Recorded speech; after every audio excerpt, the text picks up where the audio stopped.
Oh man, we should be live, baby. We live. We lit, baby. We lit.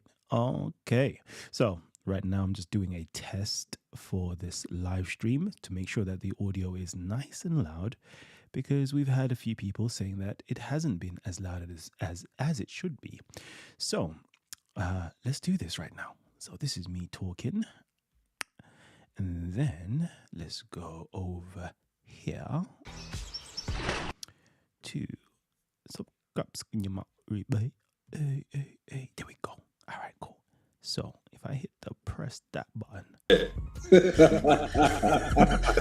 So you don't believe that it's okay, that it's allowed today to marry a 9-year-old girl if she is... Because the governments of the day do not allow us to do it, so therefore we shouldn't do it. If the governments later on change their mind, then perhaps we will. I don't know.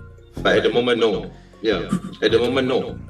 Yeah. Just to be clear, I think I like you. So, am I okay in Islam? Am I in line with Islam? I'm not out of the fold of Islam if I believe that Jesus is God. So, I think what's important to understand is people have their spiritual journeys, and I think Is God. Is God. Is God. Is God. Is God. I just had a question for Issa, just a clarifying question. So, because it sounded like you were let me just mute kind of myself. saying that it sounded like a universalist. Like, do you? I'm a universalist. Okay, so the browser is quite loud because I can see that it's peaking on my OBS. Cool. Now, what I need to do is play this back in my air hole. In my air hole. Let's go, baby. Let's go. Oh, I have an echo. Oh, thank you. Oh, sugar. Okay, so there's an echo. Thank you for that. It's God. It's God. Okay, let me play that again so I can see where the echo is. Believe Okay, come on, press play then. that other religions Okay, are cool. also true in some sense, or do you believe Islam is the only truth? in my perspective, like I stated, I don't take a zero-sum game fallacy. I don't take a zero-sum game situation. So I definitely think there's truths in different perspectives. You know, you could look into Sayyid Hussein Nasser and perennialism. There's different perspectives. Cool. So that means there should be no echo now because I've just played it back. So note, have your video muted. Sorry, have your own mic muted when you are playing. Let's see. Come on, we're in Titans TV. I should be live right now. I should be able to see my own stuff. Oh, this is... it's God. It's God. Hey, Aladdin, your voice is low. His is very loud. Oh, man. I've upped the volume on mine so much as well. So I'm wondering what is going on. Give me a second. Sorry, this is... Family, thank you for actually coming in. I'm just testing out the system right now because I've had a lot of complaints and I want to make sure I do the best for you guys. So let me listen to myself. What's this? There we go. Okay, let's rewind.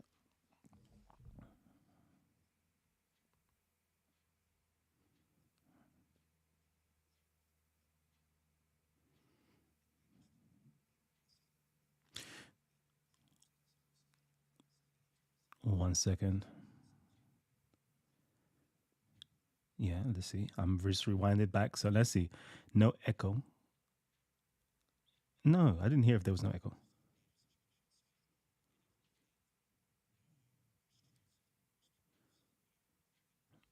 Nah, this sounds like there's an echo. Even when I've muted my mic, there seems to be an echo. I'm using my speakers, bro. Your voice is very low.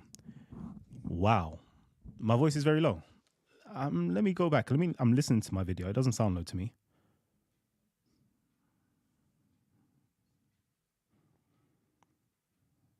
Okay, now let me rewind. Okay.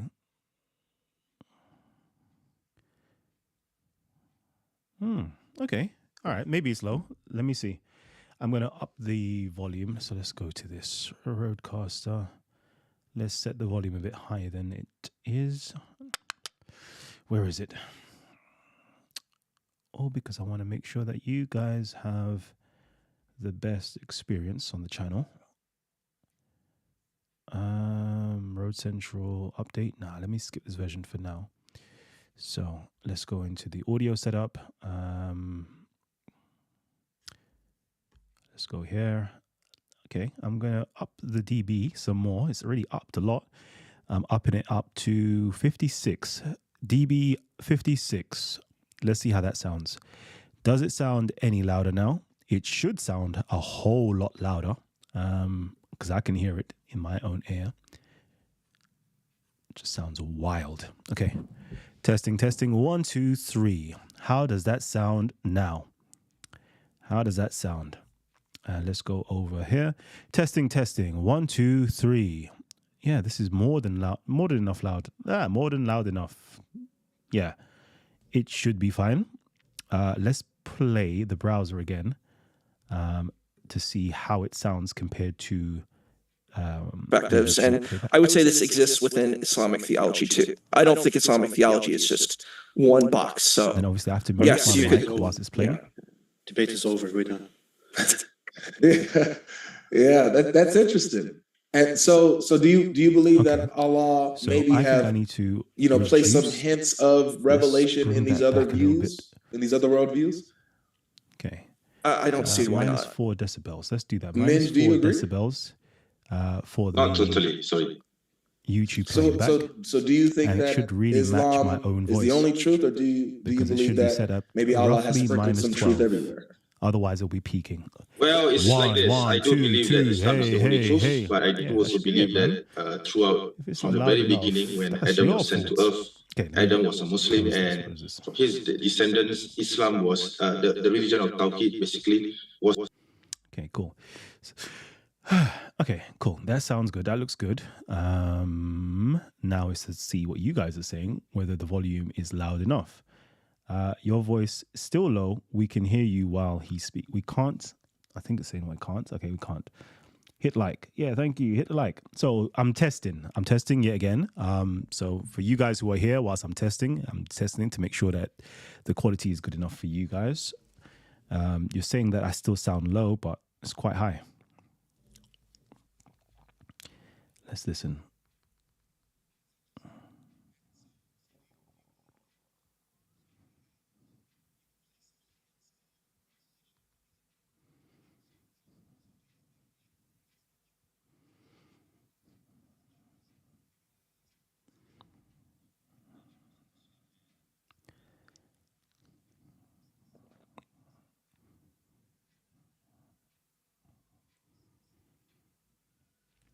Okay.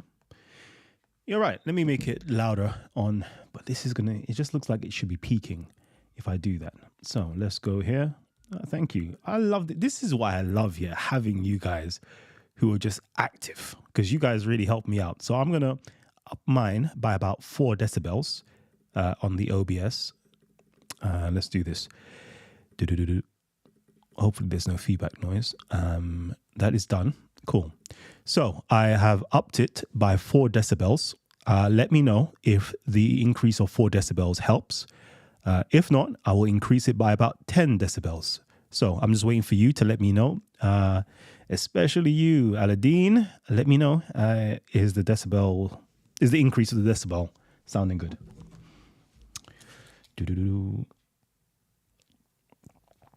And thank you guys again for tuning in. I might even grace you guys with something afterwards,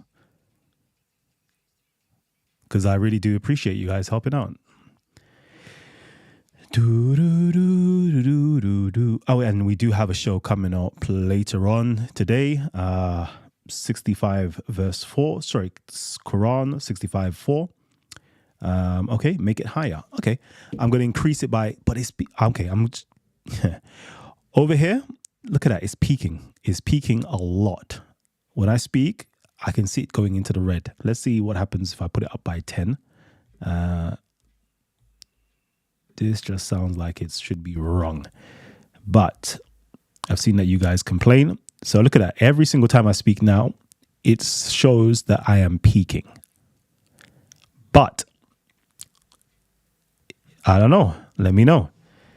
What's going on my phone? Why is it not playing this? I just feel as though this is wrong, though. I really do.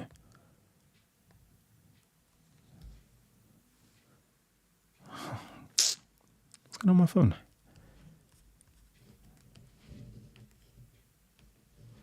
Okay. All right, let me listen.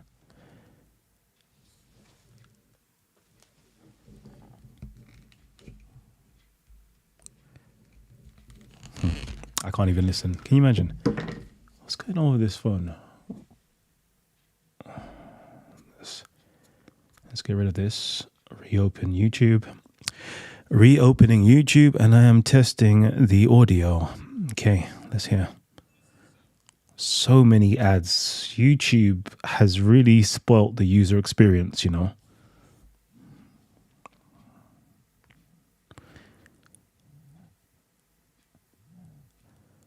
Okay. It sounds low. For me, it sounds low. But it sounds higher than it was before. Okay. All right, let me play that video again to see if my audio matches their audio. Let's try that.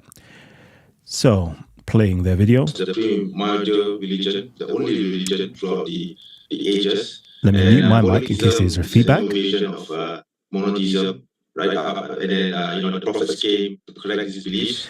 Okay, let me speak whilst they're speaking. Testing.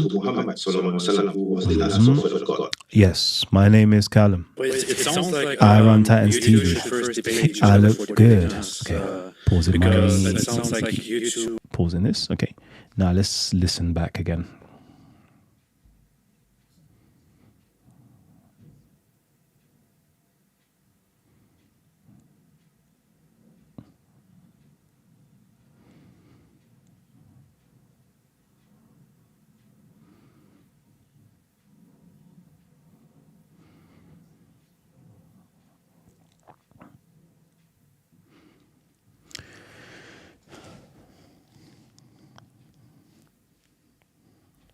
Okay, it sounds like the audio is quite high. On my system, I'm peaking. The only other thing now is it sounds as though the browser audio, let's go into properties. Okay, we're already controlling it here. It just sounds that as though there is an echo. Monitor and output. Yes, I want to monitor it, obviously. Unless I just put it as output. No, I need to have it as monitor. Okay, cool. So, all right, cool. There's always going to sound like it's going to be an echo then. There's nothing I can do about that. Okay. Cool. Are we happy then? The audio is better? For those of you guys who are still here with me, the audio is better, right? Yeah? Okay. All right. Let me take this out of my ear now.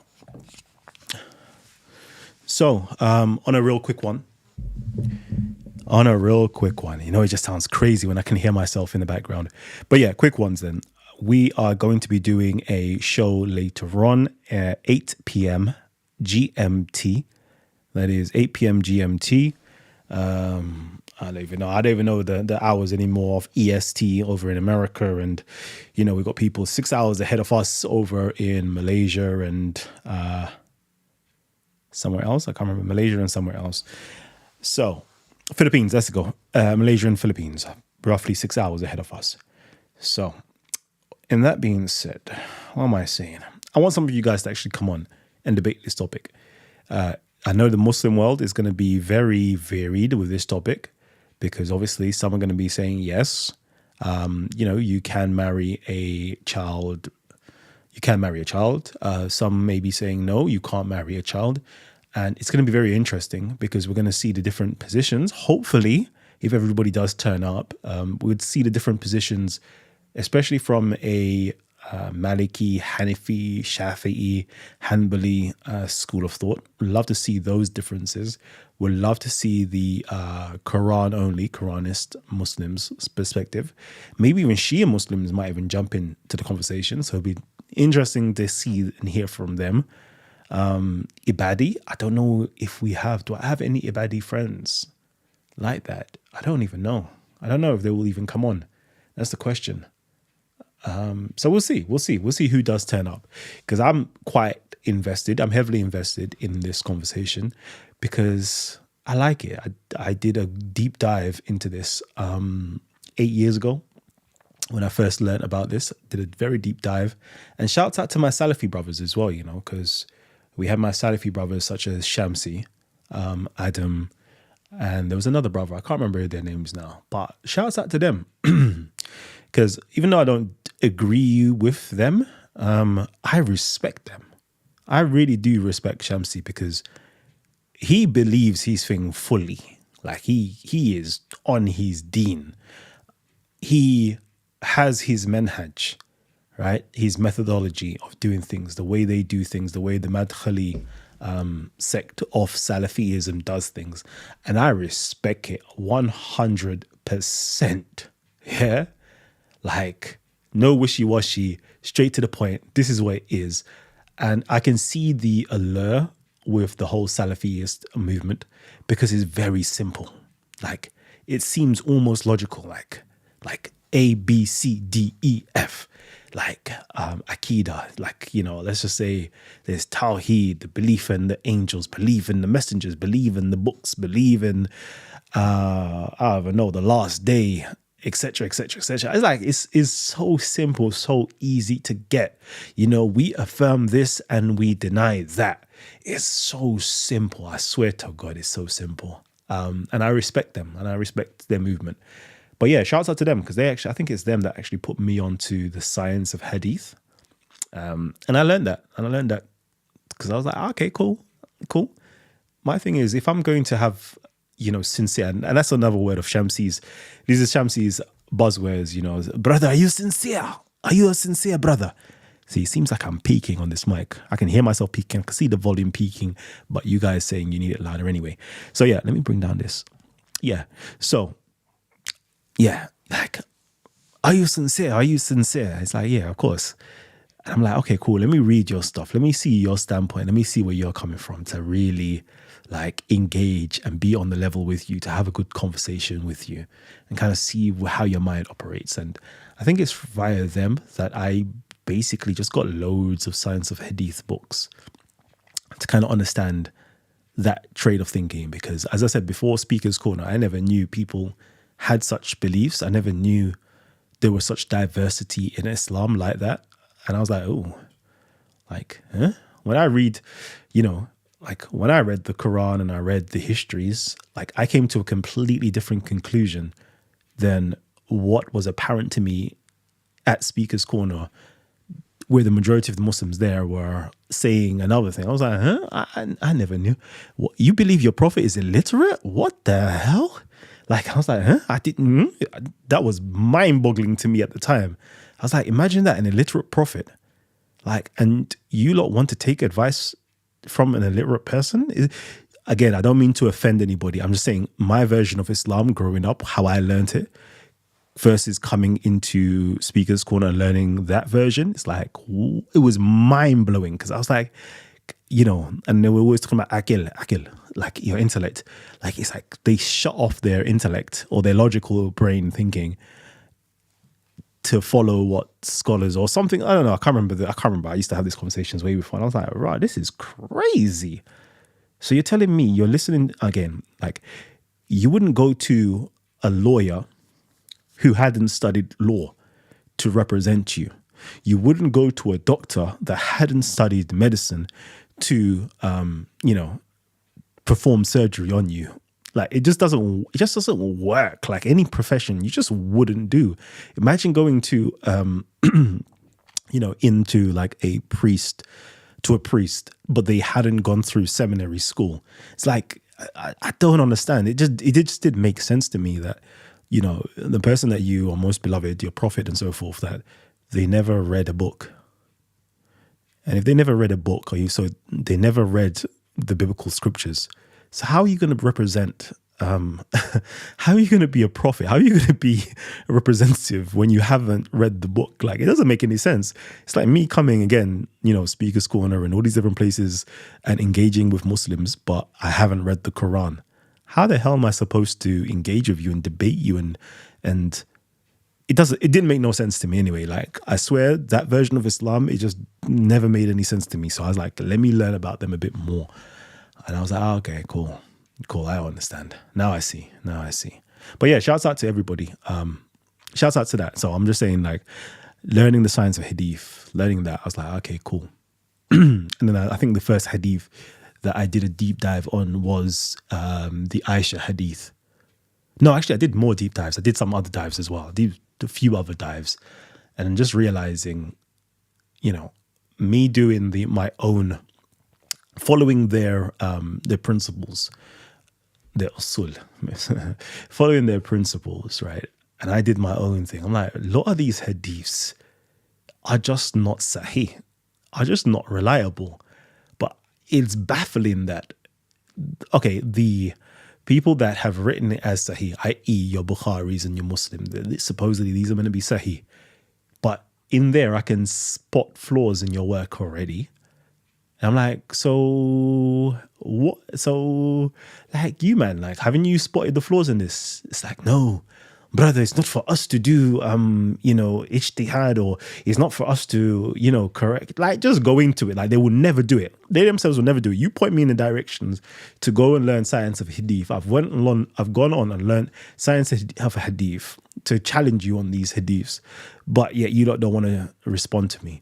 Then you want to point me to Albani and all of these other things. And I'm like, okay, cool. Let me go into Albani. And Albani himself is saying, yeah, like, not everything in, these hadith collections, these hadith corpus compendium, whatever it's called, are sahih, and he does, thorough breakdowns of it. And I have to learn the Arabic to read what Albani is saying just to see. I'm like, why am I doing all of this when you guys are the ones who actually follow this religion and believe in this stuff? Like, how comes you don't do this?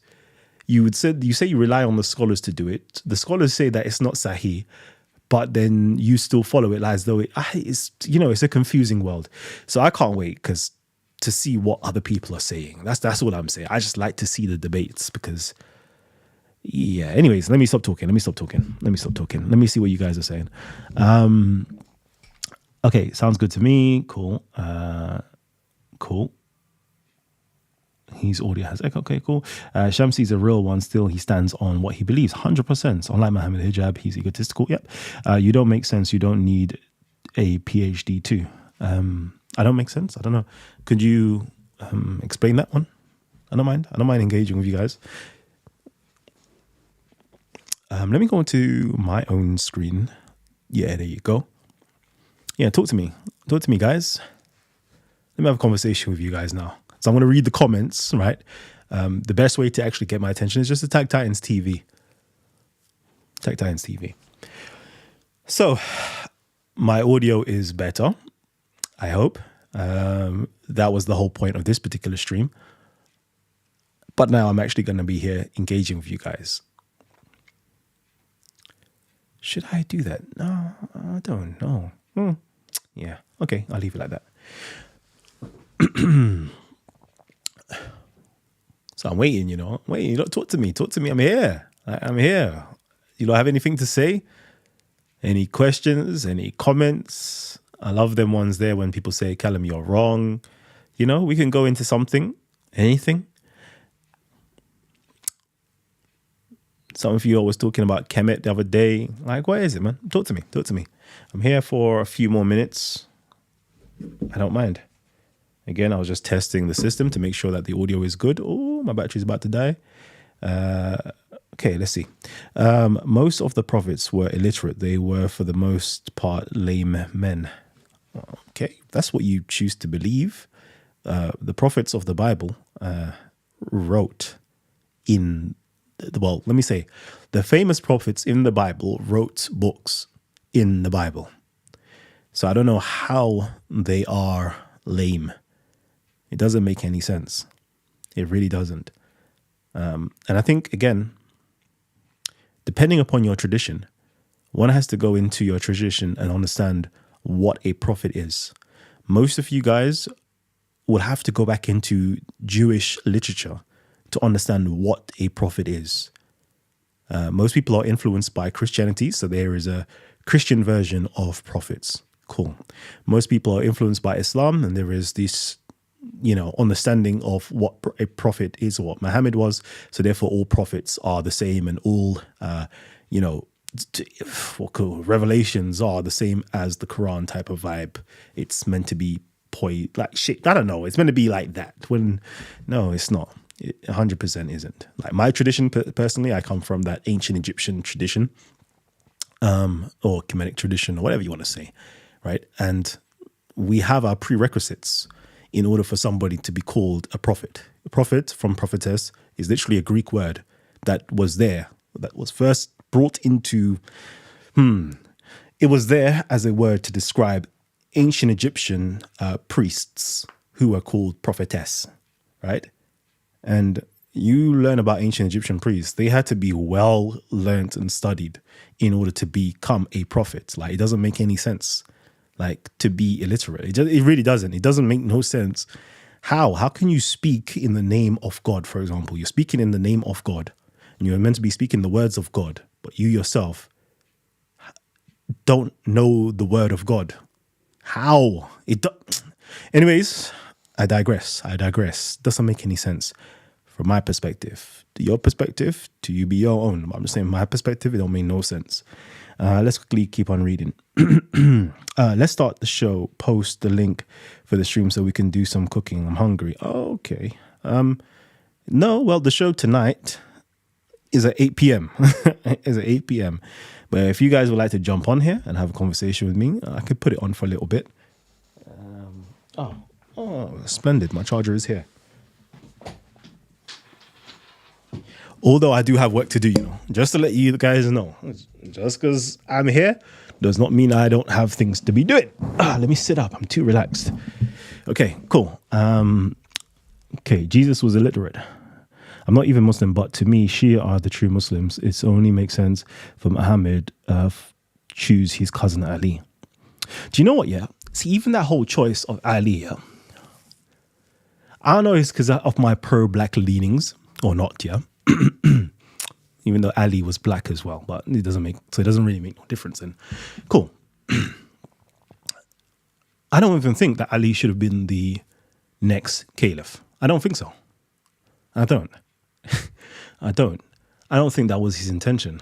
According to the story, yeah, I'm going to go into that. I'm going to keep on going. I'm going to read all your comments, right? But a completely unbiased perspective, all right? Yes, Abu Bakr. If you look at the Ashura, the whole meeting and all them things there, yeah, that was a bit crooked. Cool. Put that aside. So, okay, I think there is an argument that maybe Abu Bakr shouldn't have been, or, how it went, it shouldn't have been the next.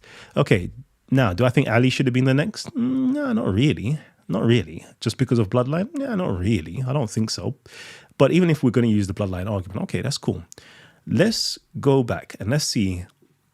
And this is where I think this is a bit, I'm very skeptical with that story in the first place, right? Because you're telling me you're this big leader and you haven't put aside who is going to, how can I put it, take over after you. That doesn't sound like there's a lot of foresight. It doesn't sound like there was supposed to be any leadership after you in that sense. Like, I don't know. It doesn't seem as though, whatever position you held, it doesn't seem as though you left a way for there to be someone who is to follow on after you. And in what capacity? Is there supposed to be someone who follows on, continues in your religious role? Is there somebody who's supposed to follow on in your political role? Are those two roles separate from one another? Can you have one person following on in the political role, one person following on in the religious role? Like, all that is not clear. But we can see that the person that he did leave in charge was his grandson, okay? Was his grandson. He left his grandson who was in charge of the Muslims at the time. Who was his grandson? Well, Muhammad had a son called Harith. Harith ibn Muhammad. Okay. Yes, it was his adopted son. Cool. So Harith ibn Muhammad, cool, was with his, I think he married him off to his wet nurse or something like that. I can't remember her name. Salama? I can't remember the names. This is so old to me now. So they married off. Cool. They had a son called Usama bin Zayd ibn Muhammad. Cool. he left him in charge and sent him off, I think it's to Syria with Abu Bakr and the rest of them, as being the general, the leader of the time in terms of war. So that was the person he left in charge. So why wasn't he left to continue on in leadership role? Maybe he was too young. He was 18 years of age when that happened. But he, Muhammad, put an 18-year-old in charge of all these big men to go out, out there. So to me, if there was supposed to be somebody, I guess that would have been the person he would have chosen. But anyways, I digress. Don't get mad at me. Let me keep on reading. I'm not even Muslim, but okay, I read that one. Jesus was illiterate. Boy, that one is, I'm not saying he is or isn't. I've heard about this. I think biblical scholars say he was illiterate. And that there is political for me. It's political. I didn't want to say nothing too bad. Can you give an example of biblical perfection? Perfection? I don't know what that is. King Janad, the book is delivered to him that is not learned, saying, read this, I pray thee. And he says, I am not learned. So from your research, how old was Aisha according to you? There is no age. I think most of his wives, there is no age. Just married this woman. Okay. So there's no age, literally. There's literally no age recorded for her. Yeah. How can you trust someone wearing a yellow hoodie about prophethood?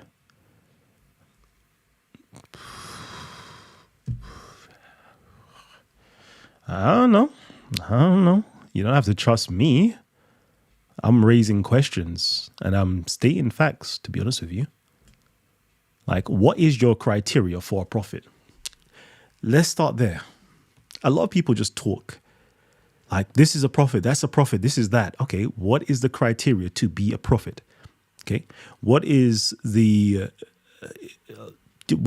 boundaries? How can we test it? How can we falsify somebody's claim to being a prophet? How do we do that? Nobody's having these actual real questions. Like, nobody's raising these topics. We're just accepting that these people are prophets. Okay, me, Kalam, I'm a prophet. Prove me wrong. Like, go on. Why can't I be, a prophet? Give me the reasons why I cannot be a prophet. And don't tell me that, if you're Muslim, that Muhammad was the last messenger or whatever the case is. Okay. Was he the last prophet or was he the last messenger? See, this is how I'm going to F up your minds. Okay. This is how I'm going to F up your minds. There's a distinction and difference between a prophet and a messenger, right? Or a prophet and an apostle. There's the big difference. There's two. So what was he? Was he the last prophet or the last messenger?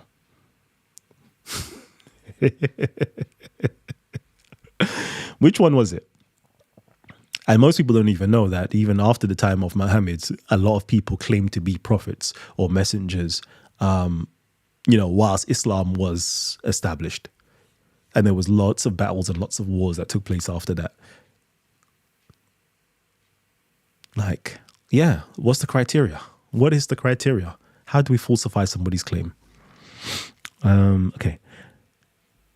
I thought you would review the debate. No, I done the review of the debate a long time ago. This is just me. Sorry, I reused the old thumbnail. I just pressed reuse settings basically so I can test the audio for you guys. That was my hope of doing this, to be honest with you. But now I'm just here reading questions and comments. I asked Christians this question and they cannot answer. Okay. Okay. Let me actually open this. Let me create a StreamYard quickly and let me open it up. I don't mind having some conversations. And this will actually help because I can make sure that the audio and everything is going to be good. Okay. Enter studio. Perfect. At the stage. Let me invite a few people. So I'm going to send this out in the link. Send this link out. Beard looking sharp, my lord.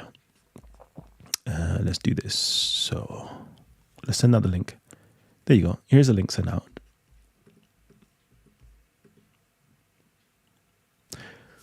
And then, since I've sent out the link, let's take this screen. And I'm going to have to try a thing.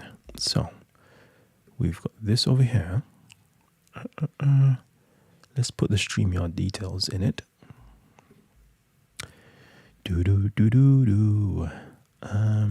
StreamYard. Cool. And then let's put this here. Q. Control audio via OBS. Yeah, let's do that. Okay.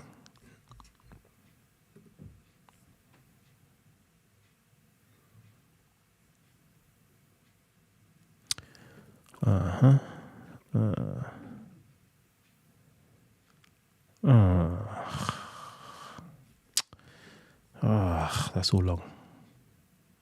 So that means I have to come out of this now. Because that means you guys can see that. So let's go here. No, still can't. Oh, that's a shame.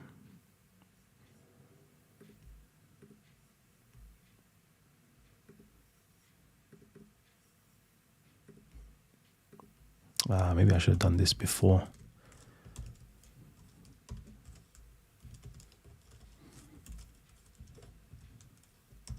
Now you lot seeing all my details. Can you imagine? Imagination.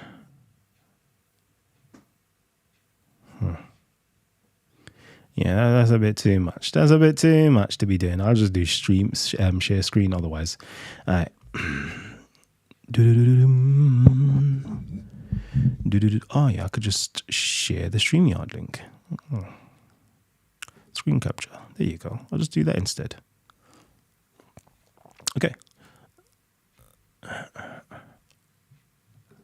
Yeah, I'll do that instead when it's time. So let's quickly see what you guys are saying. If any of you guys want to come in quickly and have a conversation with me, let's do that. Let us do that. Otherwise, I'm going to keep it moving. I'm going to keep it moving. Oh.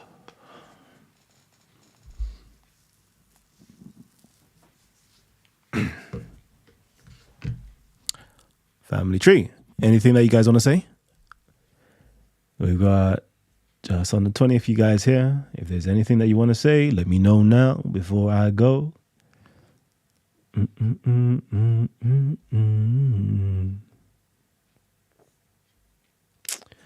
Aladdin. Yeah, I need Aladdin. Aladdin is a strong brother, you know. I actually need him in here. Like him versus a Christian. Ooh, him versus Young Bob. Yeah, him versus Young Bob or David. Oh, I can see that would be a powerful debate. I need to figure out what topic would be good for these guys to debate. Actually, well, we're having Trinity Tuesdays. Sorry, we're going to have the Christian stuff tomorrow, actually, on Wednesday. So that'll be good. Hopefully, he'll launch some good attacks against some Christians. I want to see some good debates. And if anybody, Chris, hey, you know what? Yeah, Gabs was telling me about, I'm just talking right now. Yeah, Gabs was telling me about Chris from beforehand. Chris at Speaker's Corner. I was like, so have you seen Chris? Have you seen Chris? I was like, oh, bro, I don't watch Speaker's Corner no more, you know. He's like, no, you need to check him out. Then when I saw his debate, I was like, yeah, I ucks with this guy here, you know. This guy here, cool. He's speaking my language. Like, when he's quoting authors, I'm like, oh, Gabriel Reynolds. I was like, yeah, you're quoting authors that I like to listen to, love to read myself. It's like, yeah, I like this guy. The way he organized, structured his debate. That is what you call like class. He said, this is the parameter of the debate. If you go here, there, elsewhere, I'm not going there with you because this is what the debate is about. This is what we're going to be tackling. Does the Quran confirm or Islam confirm, Quran confirm the Bible? And he said, no, let me be specific. Does it confirm the Torah and the Gospels? And I was like, yeah. Listening to put forward his argument, I was like, Like I went away for a minute, and then a few Titans definitely did just rose up and filled the vacuum 100%. Like we've got Sig filling the vacuum, Chris filling the vacuum, all these other individuals coming in filling the vacuum. We've got God Logic filling the vacuum. The only where that I see that's missing is on the Islamic side. I don't see anybody coming in to fill the vacuum of intellectual Muslims at present. I haven't seen anybody. Farid. I don't know, man. Farid is good, man, but I don't know, man. I need something better. I need something different. I really do. It would be lovely to see. Would it come from America? No, I doubt it will come from America. I doubt that. I think it would have to come from Europe. Yeah. And it would have to come from the UK. Nah, but we don't have anything. Sorry, I'm just thinking right now. This is just me just thinking out loud. Do we have any intellectual? Okay, do you know what? Yeah, I've been reading more into progressive Islam, I think. Progressive Muslims. I've been reading more into progressive Muslims. And we definitely do have that in terms of the scholarly community who are Muslims that are doing Islamic scholarship, but they're doing it from outside of the traditional Islamic scholarship, right? They're like maybe in the West, and they're utilizing proper academia to study Islam. So technically speaking, there is a possibility where intellectual Muslims can arise. But the problem is, these are scholars. That's the worst thing, you know. Scholars need an intermediary. Yeah, they need an intermediary to be able to read their material, regurgitate their material, build up a community around that material that's used towards a certain purpose or an end. And because the scholars are just like far removed in their ivory towers, they don't have young blood that are saying, yeah, I like what you've written. Let me try to matriculate that information, but not dumb it down, but speak it in a understandable format that the normal person can get and get behind. So they need someone to do that from the Islamic side, 100%. And then when that happens, that Christian arguments here will get destroyed so easily, like so easily, just the same way that Christians are destroying Muslims now, easily, yeah? When you get strong enough Muslims that are on that progressive wave, oh my God, it's going to be disgusting. It's going to be disgusting. I can't wait for that day. Sorry, again, I'm just here. I'm just here in my own world, just thinking. I get turned on by these type of things here. Like, it just excites me.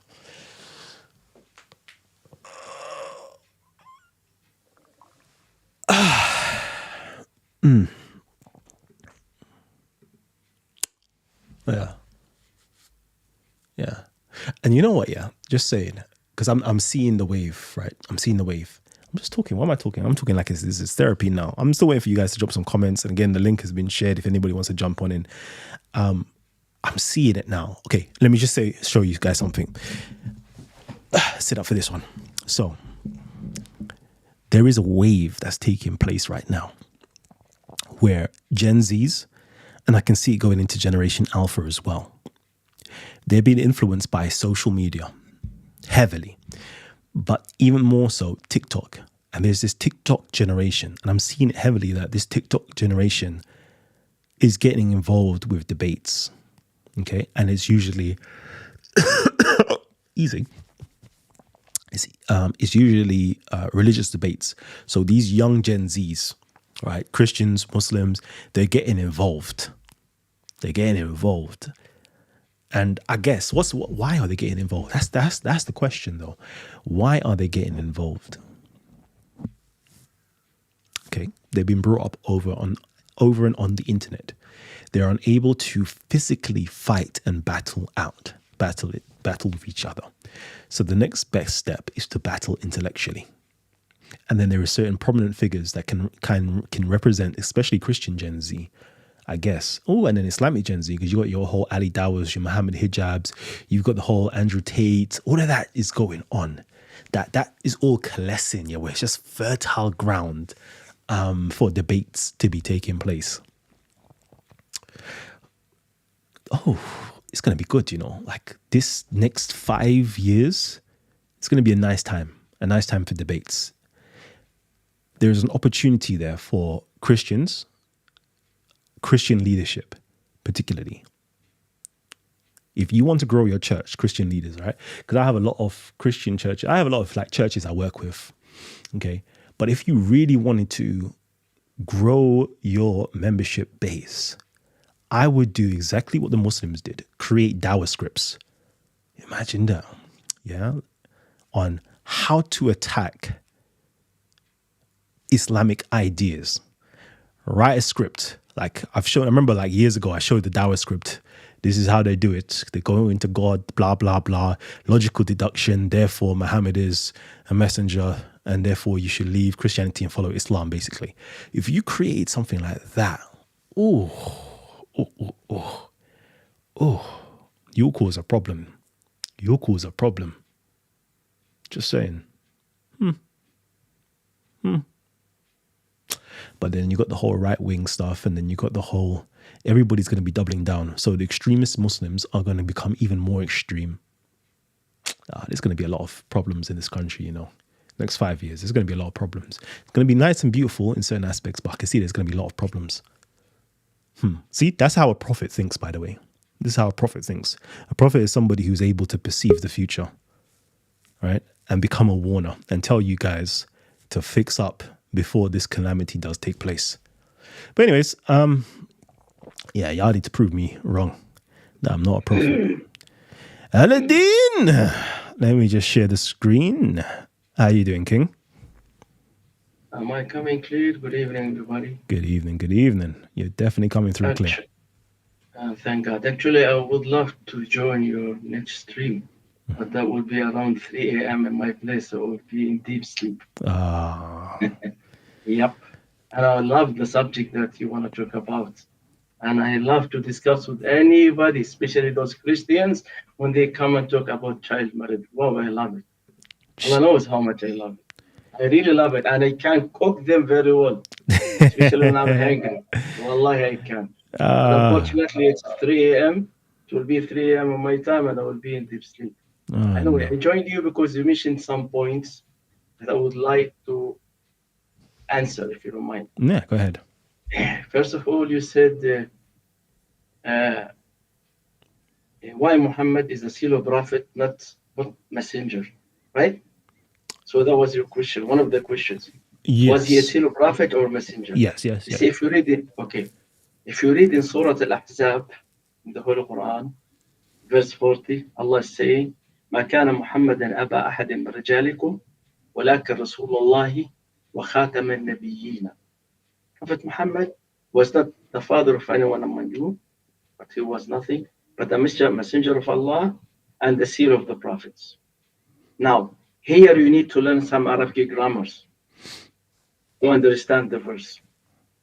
It says, وَخَاتِمَ النَّبِيِّينَ. We have what we call in the Arabic language.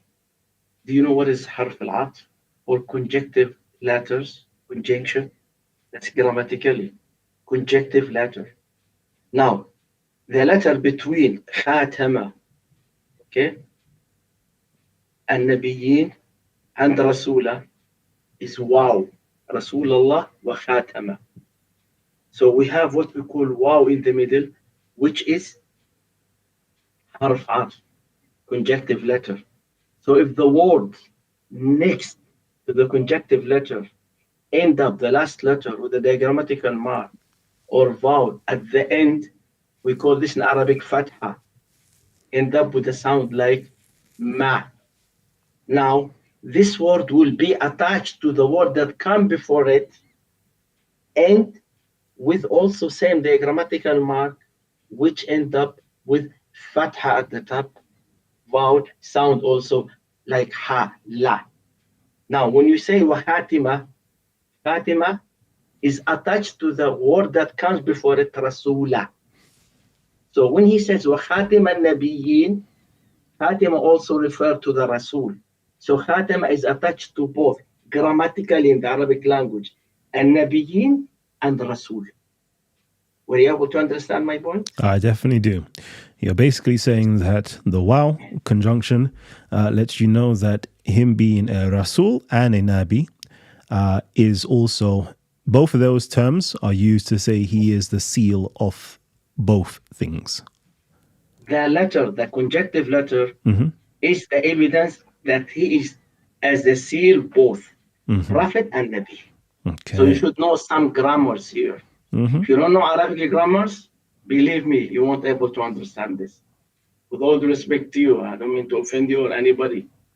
That's number one. Number two, you spoke about Prophet Muhammad.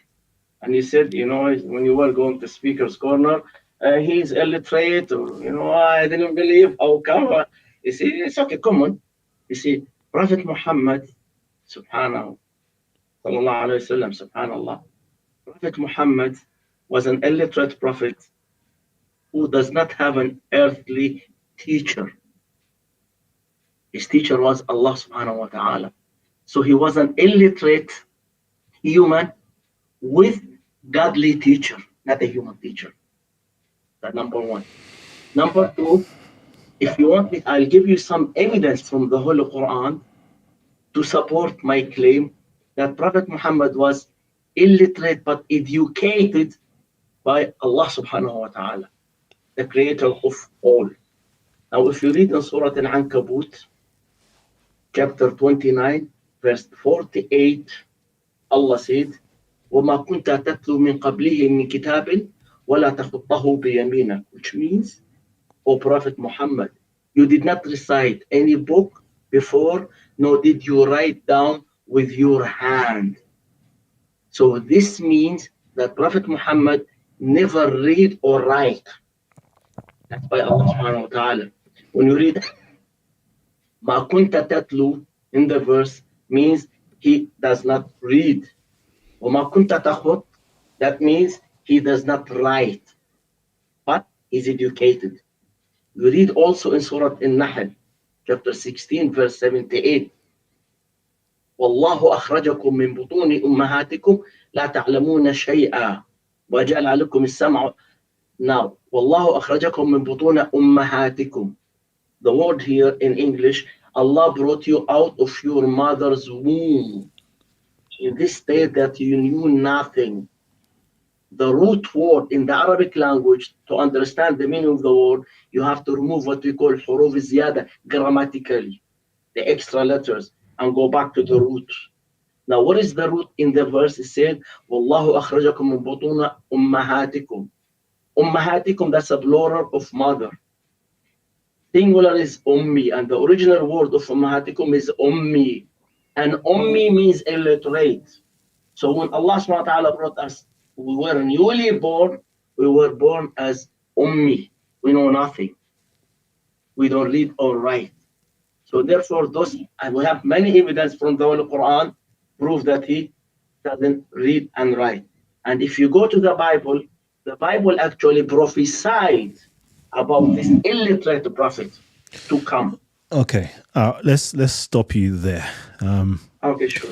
Okay. The reason why I'm going to stop you there is two things. Before you even go on to the Bible being, there's a prophecy in the Bible about Muhammad. Before you even go there, I just need to know first and foremost what type of Muslim you are. So I just want to know quickly, and then we'll proceed.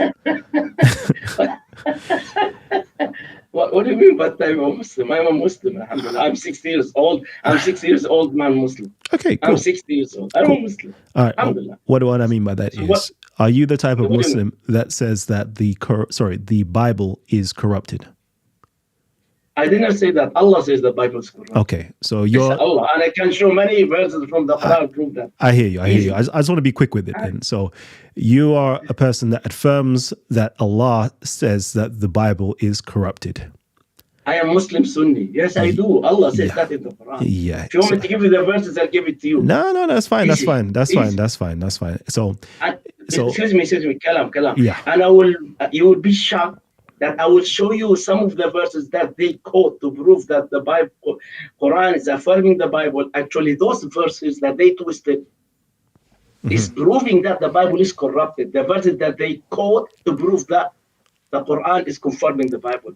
But they are out of their ignorance because they do not Arabic grammars. They only read literally. They thought that this verse is confirming. Okay. But the verse is actually condemnation, not confirmation. Okay. So I just wanted to, so those were like, I forgot my train of thought now, but I just need to understand what type of Muslim you are first before you give your proof text that the Bible, prophesizes the coming of Muhammad. Because if one states that the Bible is corrupted, but yet you're finding a proof text in a corrupted book that it prophesizes Muhammad's coming, it doesn't make any sense to me. That's first and foremost. Unless you can say to me, okay, no, we don't say that the whole of the Bible is corrupted. Only certain portions of the Bible is corrupted, and this part of the Bible is uncorrupted. Then can you even show me any proof text to say that this part of the Bible, according to, your Islamic paradigm, isn't corrupted? So I don't know. Let me make that make more sense to you. You're going to go to Isaiah and it says something. Cool. Why isn't that corrupted to you? I'm going to just make you just short and simple. Why isn't that corrupted? Number one, when I say that the Bible is corrupted, you see, just please listen to me. I didn't say fully corrupted, did I? So we as Muslims, we do believe that part of the Bible is still the words of Allah. That was not corrupted. So whatever does not contradict the message of Islam, the real message of Isa, Jesus alayhi salam, and the real message of Moses alayhi salam, we do still accept them as the words of the messengers of Allah. But if it contradicts their messages and contradict the teachings of Islam, we call it as corrupted. I'll give you an example. If you read in the Old Testament, if I'm not mistaken, it's Deuteronomy chapter 6, verse 4, if I'm not mistaken, correct me, where Moses says, Shema Israel, Adonai Elohim, Adonai Echad. Hear, O Israel, the Lord our God is one Lord. We do believe this is the words of a prophet who says that God is only one God. We do not reject that. Those were the words of Moses. If you come to Mark 12:29, Jesus repeats the same message. Okay. When they ask him, so this is the words of a message. So does not contradict it. So if I get your principle correctly, okay, whatever the Quran says is obviously true. There's truth in the Bible. As long as it doesn't contradict the Quran, we will accept it as true. Okay, that is your principle. Now, there is many things in the Quran that contradicts the Bible. And I'm pretty sure you're going to utilize another principle to say, no, but it's still true. Let me give you an example. The Quran says, for example, depending on your interpretation, that you are not allowed to drink wine or alcoholic beverages or any intoxicants. That's one thing that the Quran says. Jesus, on the other hand, turned water into wine. That's the gospel. Okay, that now then technically contradicts the Quran because Jesus is now permitting that which is forbidden in the Quran, and he is now delivering that to his peers, to his friends, to his family members. He's giving wine to them. Okay, that's one thing. Then you've got in the Old Testament where, the alcohol is permissible. So I want to know, how do you square that? Do you bring in another principle, or do you say those things are not from God itself? First of all, can you show me where does it say in the Old Testament that alcohol is permitted? That's number one. I would like to learn from you. Number two, I said explicitly and very clear, whatever contradicts Islam, we do not accept it as Muslims. That's already corrupted. what agrees with Islam does not contradict Islam, we do not accept it. In both cases, you see, if they say they drink alcohol, that's haram for us. So automatically we don't consider it as, like for example, in the Old Testament says, do not eat swine. We are not allowed to eat swine. So we believe that those are the words of the Prophet. But if you come to the Old Testament, and if you read, for example, Song of Solomon chapter 7, which talk about sexual parts of a woman, or if you go to Ezekiel chapter 23, verse 20, it says their issue, it's like a donkey and like horse. Their Gentile is Gentile of donkey, and their sperm as much. We don't believe that this is words of a prophet. Like saying Lot had sex with his daughters. We don't believe that the Prophet of God will do such thing. So those things contradict the teachings of Islam. So we do not accept it. If you come to the New Testament, I'll give you an example. When they try hardly to prove that Jesus is God, we do not accept that. Because Allah says twice in the Holy Quran, لَقَدْ كَفَرَ الَّذِينَ قَالُوا إِنَّ اللَّهَ هُوَ الْمَسِيحُ عِيسَى ابْنَ مَرْيَمَ. Those who call Jesus as God, they made kufr. They are disbelievers. So that's clearly contradicted. لَقَدْ كَفَرَ الَّذِينَ قَالُوا إِنَّ اللَّهَ ثَالِثُ ثَلَاثَةٍ. Those who said Allah is a Trinity, they made kufr. They are disbelievers. Don't say Trinity. Don't say three. Let me just correct you. It doesn't say Trinity. It says three. But okay, cool. So we know your Excuse me. Which one does not say Trinity? Talith, you said you quoted the Quran, right? It doesn't mean Trinity. It means three, right? لَقَدْ كَفَرَ الَّذِينَ قَالُوا إِنَّ اللَّهَ ثَالِثُ ثَلَاثَةٍ. ثالث ثلاثة for the Christian, that's a Trinity. If you read the Arabic version of the Bible, but what does the Arabic say? The Arabic says, you quoted the Arabic, but how do you translate that in English? Who said that God is one of three? Okay, so one of three is not the concept of the Trinity anyway. That's not the concept. What is the Trinity? Tell me what is Trinity. You know what? I would love to, but I'm not here to. Why not? Teach me. No, because I'm not here to debate you. I'm just here to. No. I'm not debating you. I'm telling you to teach me. Yeah. I say teach me. Show me what does it say in the Old Testament that alcohol is not prohibited, and what does it say that in the New Testament, book of 1 John chapter 5 verse 7. I'm aware of that. There are three recorded in heaven: the Father, the Son, and the Holy Spirit, and those three are one. So when I tell you three of one, that's in the book of 1 John chapter 5 verse 7. That's biblically that's helpful. All right, I'll go through. I'll go through those ones in a minute with you. I just wanted last thing I just need to know, in terms of your madhab, what madhab do you belong to? I follow all of them. I have no problem with that. But they all contradict each other, so you have to follow one. Not really. You see, let me tell you something here. We have what we call mujtahid, muttabi', and muqallid. Have you ever heard of that? Mm-hmm. Islamically. You know what is that? Yeah. Muslims are three types. You know what are they? Go ahead. Do you know them? Tell me the three types. Mujtahid. Yep. Those are the school of thoughts, which you call madhab. Shafi'i, Hanbali, Maliki, Hanafi. Now those are the four mujtahid. We have other mujtahids, but those are the four majors. Yes. Now next to them, we have muttabi'. Muttabi', what we call the scholars of our time. Each and every scholar is studied under one school of thoughts. Okay? One of them is studied as the Hanbali, Hanafi, Shafi'i, Malik. You see, that's four schools. So each one of them is studied under school. We call this as a muttabi', who follow them, the scholars. Now, next to muttabi', the third type, we have muqallid. Muqallid is the imitator. Common people, normal human being, normal Muslims. Now, me as an imitator, muqallid, let's say I follow Shafi'i. Now, when I read something from the Shafi'i, and I read at the same thing of the Hanbali, I have knowledge, and I can decide for myself, according to my knowledge, which one to follow. You understand what I'm saying? So therefore, I decided for myself, according to the knowledge that I got from scholars and ulama, where to go. So you're basically saying you are doing your own ijtihad.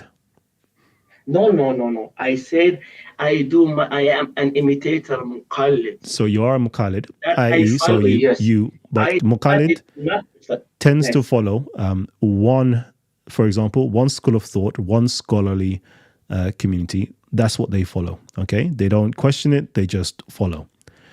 But you're now saying you also do ijtihad, meaning you go through, let's say, Shafi'i, Hanbali, and then where they differ, you make up your own mind and you choose this one to follow instead. I didn't say Shafi'i and Hanbali. I'm saying as an example. Or is it the scholars you're doing it with? Yes. Okay. Those scholars, you can't call those scholars as mujtahid. Okay, so those in terms scholars, they worked hard to study those school of thoughts, then they decide for themselves which opinion to adopt. Okay. Now me, I am not in a level of go. You see, when I read the opinion of each scholars, I read them according to my simple knowledge. Then I decide according to my knowledge, both of them are correct. Okay, which one to go to? I wanted actually to talk with you about this debate. I thought that you want to talk about this debate. That's what I joined you from the beginning. Mm-hmm. Really, this debate, I really care. I know, Kalam, I'm not here to discuss about madhab, blah, blah, blah. You jumped from the topic to another topic. I wanted to understand, what you are first. I am Muslim. Alhamdulillah, I am Muslim Sunni. That's it. That's all matters. I am Muslim Sunni, alhamdulillah. Okay. From Ahl Sunnah wal Jama'ah. That's all matters. Okay? Okay. Muslim Sunni, alhamdulillah. Cool. Let's go to now. Let's go back to the topic that you were talking about, which I came to. Let me just do this then. Let's go. Actually, you can read it. I don't need to go to the actual scripture itself. Excuse me. I am 60 years old and I can't see it clear. Let me actually. You just tell me. Let me go. Let me actually go to it. Yeah, let me go to it itself. So KJV, what do I want to go to? To Proverbs 31:61. Okay. PRO 31:61. Let's go all the way down. Is it 61?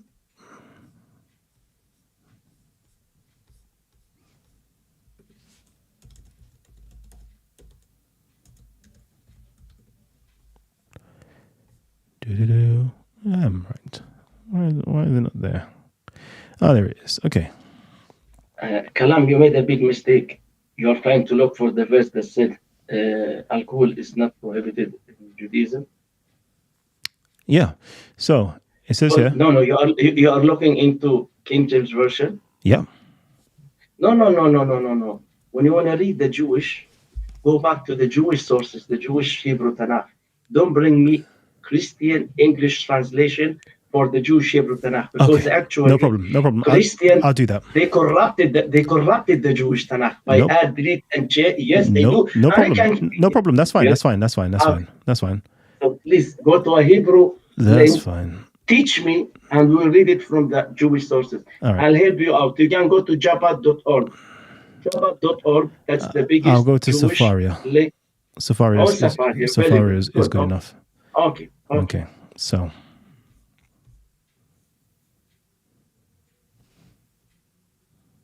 What chapter is it and what verse, please? 31:6. What? Proverbs. Proverbs 31:6? Yep. Okay. It says here, give drink to the hapless and wine to the embittered. Let them drink and forget their poverty and put their troubles out of mind. Speak up for the dumb, for the rights of all the unfortunate. I think nobody, I don't know. This is new. Like, Jews drink wine. I don't understand why that's even an argument. That's quite clear that Jews drink wine. So I'm not even sharing my screen. Let me share this tab. There it is. So when you see that in the Bible, do you now say, nope, that can't be from the Bible? That can't be from the Old Testament?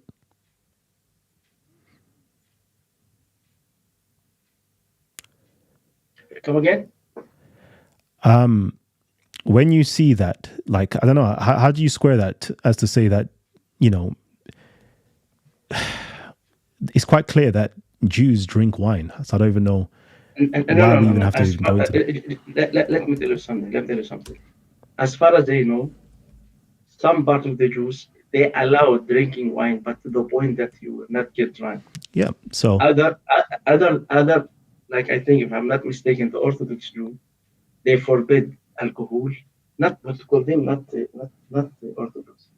What are they? The one who has, what is their name? Their big rabbi is in Ukraine. This place is in Ukraine. What do you call them? And they have a huge group in UK, whom they forbid swine, they forbid alcohol. Their woman is wearing khimar, niqab, like Muslims, and they cover up everything. I forgot what they call themselves. So this group also forbid alcohol. So Jew among themselves disagree on this. No, there is certain Jews that there is a, what's it called? A Nazirite vow where you can vow to not drink alcohol. And it's in the law that you can do that, but not everybody has to do that. Again, from Isaiah, which he was going to quote from earlier on, you know, and this is Sepharia that I'm sharing right now, Isaiah 55. Ho, all who are thirsty, come for water. Even if you have no money, come buy food and eat. Buy food without money, wine and milk without cost. Why do you spend money for what is not bread, your earnings for what does not satisfy? Give heed to me, and you shall eat choice food and enjoy the richest viands. So for me, reading the Old Testament is quite clear that alcohol was permitted. The prophets, various different prophets in the Ketubim spoke about alcohol, but that now contradicts the Bible. Contradicts the Quran. So, according to your principle, are you saying that these verses are not from God, are not from? But by the way, I'm trying to find it. I cannot find it. I have it from the Talmud. They forbid all type of alcohol when they give interpretations of those verses.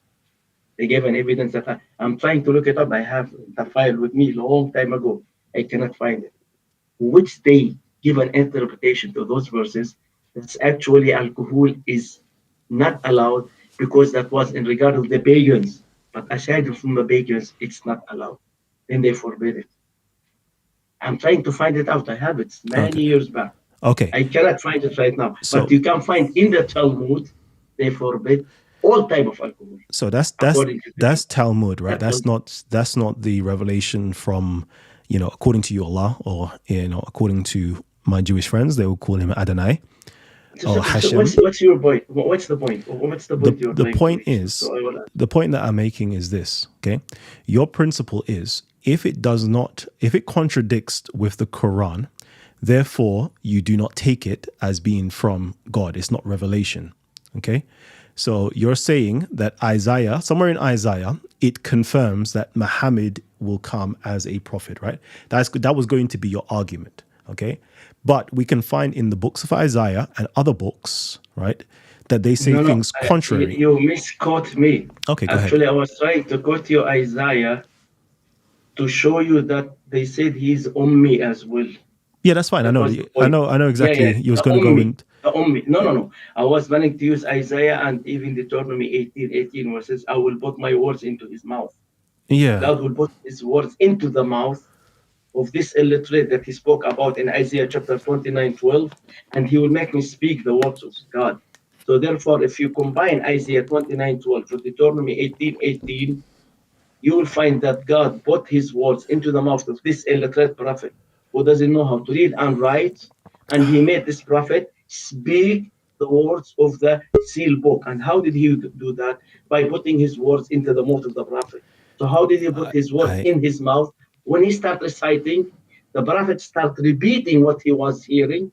So therefore, he put his words into the mouth of this illiterate. So to show you that he was an illiterate. That was my point. So, I don't even want to be, arguing with you, to be honest with you. But so you're basically even confirming it again, according to you now, because you're using this as a proof text, Deuteronomy 18. You're now saying, I'm assuming now you're confirming that is from Allah. Is that correct? I am saying it's a prophecy from God to Moses. So are you confirming that's uncorrupted then? That has to be uncorrupted if you're using it as a proof text. Yeah, of course. Yeah. Deuteronomy 18:18, I believe that it's a proof text of God to Moses. Okay, cool. To Moses, but about upcoming prophet. So then I have to ask you again then. Is Muhammad a Jew? No, he's not. Okay. So he's not a Jew. But chapter 18, Deuteronomy 18:18 is talking about the Jews, the children of Israel. And when prophets arise from the brethren of the Israelites amongst themselves. Excuse me, the problem is that you're not going to the Hebrew English dictionary. When you come to the Hebrew English, let me finish. Please. Go ahead. When you come to the Hebrew English dictionary, the word brother doesn't mean that they are brothers from the same mother and father. Brothers, but it doesn't mean that it's from Ishmael as well. That's incorrect. Let me finish, please. Yep, go ahead. If you don't mind. So if what I'm referring to brothers, when it comes to Isaac and Ishmael are brothers. So this man comes from the same lineage, which comes all the way from Abraham. So Isaac and Ishmael, the children of Abraham, and both of them are brothers. So therefore, the brother but you're interpreting it like that. The text don't say it like that. The text says they're brothers. They're fellow brothers. It talks about it says though, it even uses a word, the brothers closely related to them. I think Karabah, something like that. So it even like and Mu'akiki or Mu'akik. I'm not a Hebrew in it, but I've read the text and it's talking about fellow Israelites. It's not talking about how you're interpreting it. You're interpreting it how you're interpreting it. Doesn't mean it is the interpretation. You know what I'm saying? You have to follow accordingly, because it does prove the Prophet Muhammad Sallallahu Alaihi Wasallam, but you're going through it through another route, which is not the correct route, because it's not talking about Ishmael. And furthermore, even that text is not talking about Prophet Muhammad, peace be upon him, but it is generally speaking about all the descendants from the Israelite line, after Moses. That would be great, like Moses. So that could be anyone. Prophet Muhammad, peace be upon him, he has an Israelite lineage from his great grandmother, Salma bin Hamad. You're going too far. I can, please. Cool. Wow, sure. So what I wanted to say was this, right? You know, if you're going to take that as a proof text, Deuteronomy 18:18, as yes, we're confirming that is from Allah. Okay. You then also have to understand that this is not even talking about Ishmaelites. This is only talking about Israelites. Jews only follow Israelite prophets. It's not incumbent, even if somebody is a non-Israelite prophet, it's not incumbent upon them to follow them. They could even acknowledge non-Israelite prophets, but they're not supposed to even follow them, because they're only supposed to follow the prophets via Israel. So if you're using that as a proof text, it's like you're going to fail on that one. You're definitely going to fail on that one.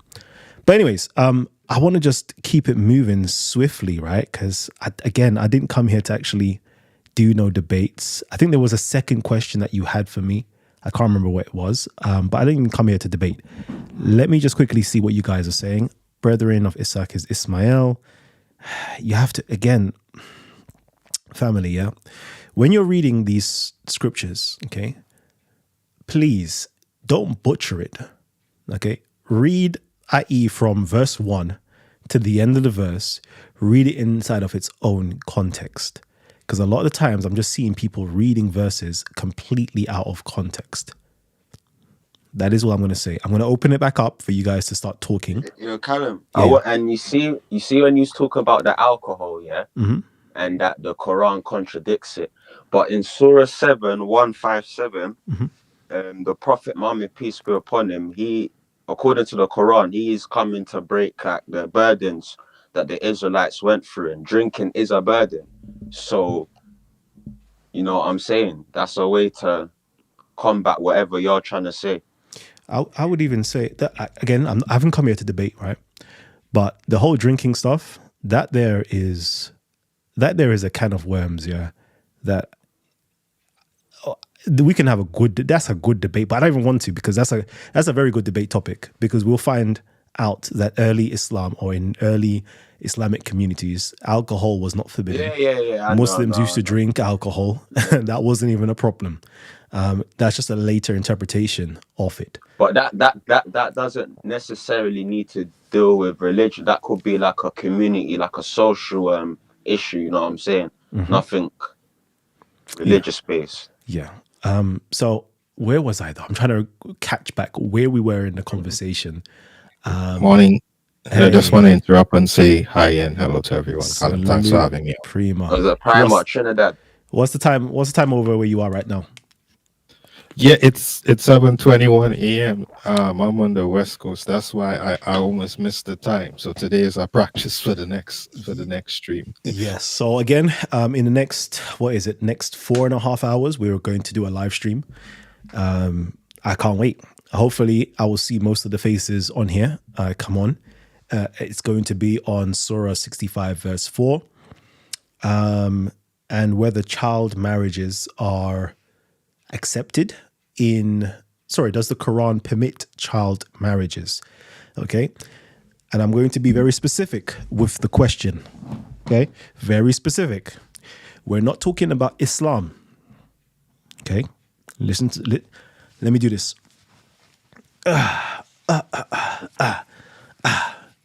Yeri well.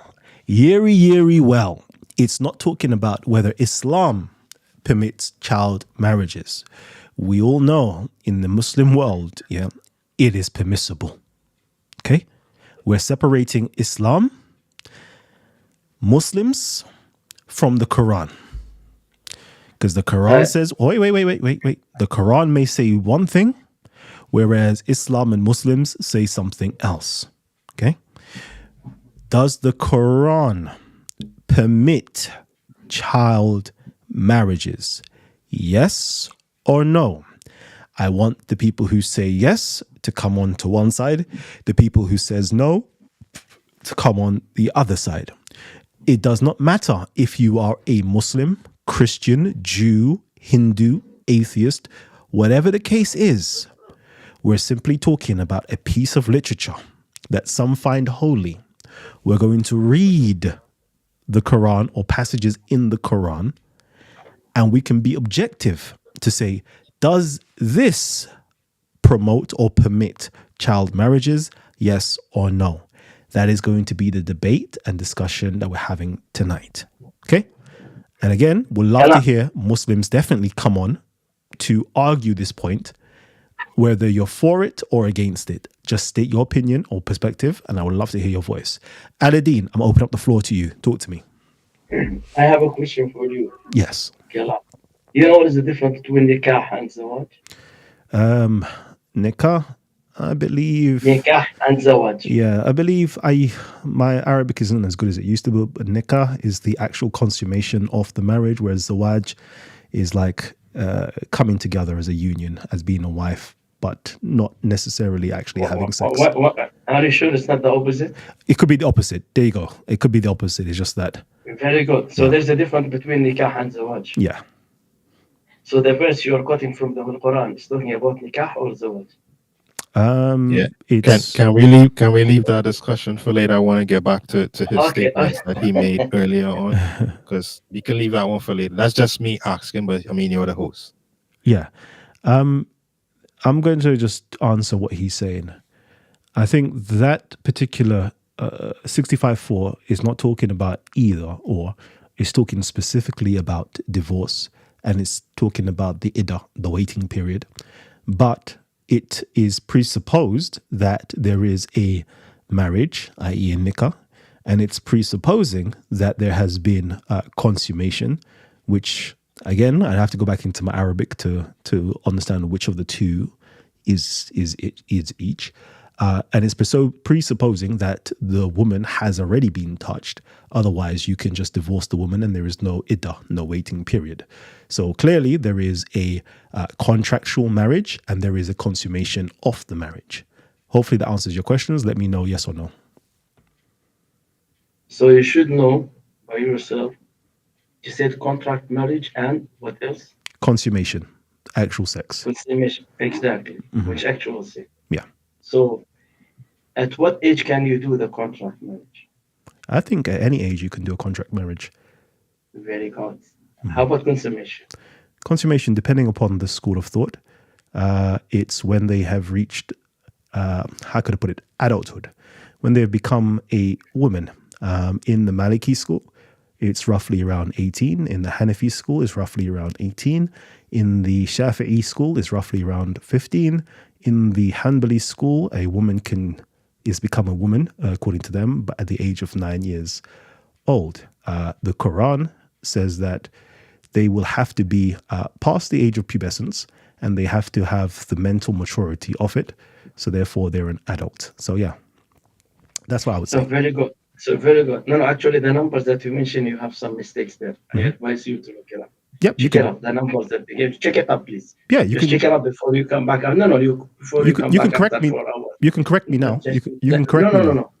No. You better do your homework again, please. Okay. Just do your homework again. Now let's go back. You said that the contract has no age. Mm-hmm. So there is no problem of having, for example, me. I have my son. My son is 4 or 5 years old. Mm-hmm. Okay. And my daughter is 4 or 5 years old. Okay. Mm-hmm. And we want them to be husband and wife in the future. Mm-hmm. We want them to be one another. Yeah. To stay together as husband and wife. Mm-hmm. So what we do to reserve them for one another in case I die or he die or something, we do the marriage contracts. Mm-hmm. We do the marriage contracts. Yeah. So on papers, they're already husband and wife. Mm-hmm. But they cannot, as you said, was that consummation of the marriage until they reach age of puberty. Mm-hmm. So they are together, they are living together or separated from each one in his house. They were raised up. Now, when they are matured, reach age of puberty, they get together. Mm-hmm. So that's why I told you, what is the difference between nikah and zawaj. Mm-hmm. So nikah doesn't have any age. Mm-hmm. There is no, marriage contract, which is the legal Islamic papers. It's only in papers before Allah subhanahu wa ta'ala. Yes. Understand? Mm-hmm. But consuming the marriage, that is the discussion when they reach age of puberty. Yes. So this is the answer, as simple as that. It doesn't say that Islam allowed child married. So marry her as baby, then go and have sex with them when they are baby. No, that's wrong. So hold that thought. Hold that thought, because that's going to be excellent for the debate tonight. Okay, that's going to be beautiful for the debate tonight. I'm sorry I can't come. I'll be sleeping. Yeah. That's why I said my thoughts right now. I got two questions. For Aladdin. Okay, go ahead, please. And I have no answer. I'm sorry. Right. So I'm glad that we're here today, because last week in the background chat, almost the same topic came up, and he is coming back with the same false premises this week again. So my two questions is: one, can you show me where did Allah put any words in the mouth of Muhammad from your Quran? Let me repeat that. Let me repeat that. Let me repeat. Show me where Allah puts his words in the mouth of Muhammad. Show me when Allah ever spoke to Muhammad. And two, can you show me the lineage of Muhammad from Ishmael? I have my proof. I need you to provide yours, since you stated the premise that in 1818 it is Muhammad, and from Isaiah 29 that is Muhammad. Show me when Allah ever spoke to Muhammad. And number two, show me the lineage from Muhammad, or any copy, any statement by any Muslim, any source document that traces the lineage of Muhammad to Ishmael.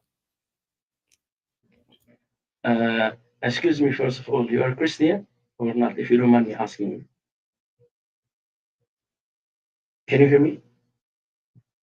I don't think he wants to respond. He just wants to get your answer. No. As I told you in the past, I will never speak Christianity with a non-Christian, because it's unjust and unfair for them.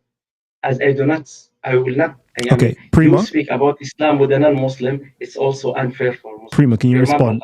Can you respond? If he's a Christian, last week, I believe he was there when I said I'm a Trinitarian, I'm a Christian. So I don't know why. I don't know what's the deflecting question for. I just want him to answer. No, I don't remember. I cannot remember. So okay. Now I'll answer your question.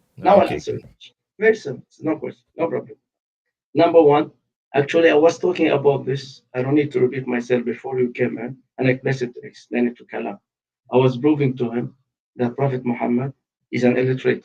And I connected this illiterate according to the Quran with what was mentioned in your Bible, connecting Isaiah 29:12 with Deuteronomy. What I want to know, Prime, is what can you tell? Wait, Uncle, wait. Primer, what you explain? Okay, you explain. Don't hide. I'll come to my explanation. Right now, let him finish. Baby. No, let Uncle finish. I'm a baby because your question is even mind-boggling. I'm even trying to figure out. You let Uncle answer. I'll come to you after. Don't worry. Let Uncle answer. No, Uncle, right? Go deflect for him. No. Answer. It's not your turn to speak. Let Uncle finish. No. There's 2 Muslims on the panel. Yeah. Well, let him finish. He don't finish answering the question. Are you going to answer the question?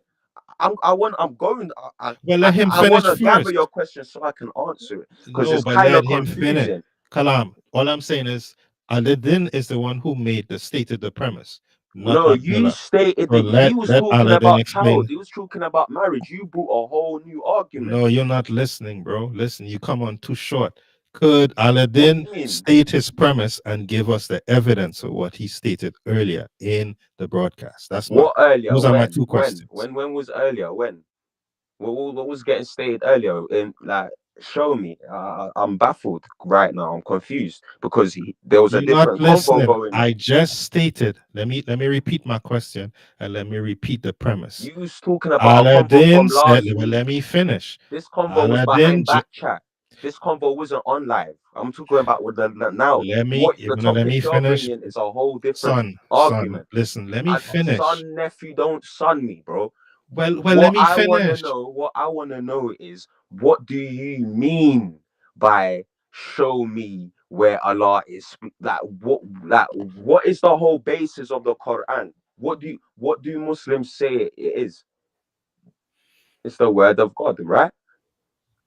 So is this a monologue? You're gonna ask me a question and then whatever you're trying to say, no, because I want to get to the bottom of it. Can you explain like how it's not, or whatever your loaded questions or your booby traps are? Just lay it all out basically right now. Because Uncle, I don't know if he's gonna even answer you correctly. I don't even know if he wants to answer you. So I want to answer you. This is my point. So, like, explain, what do you mean? Like, show me, like, what can you show me something that it's not? You know what I'm saying? Like, this guy asking the same question 6 times. Is that he going to ask the question and speak all the time, or allow other people to have a say? This don't make no sense. This is what happened last week in the back chat. Bruh, so are you gonna let me respond or not? Or you just gonna there's so many places in the Quran that is blatantly not him speaking. Forget even my opinion. It could be a devil, it could be whatever, but it's someone else speaking, and then it commands him. So there's another person. It may not be him, fine, but it may not be God. I mean, fine, but there's another person involved in this. So what are you trying to say? He produced it, the whole Quran.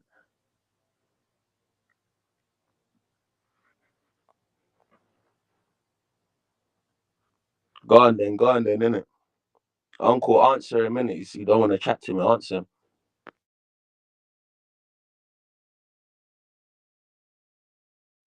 Okay, you want me to answer him, inshallah? Habibi, he shifted the topic.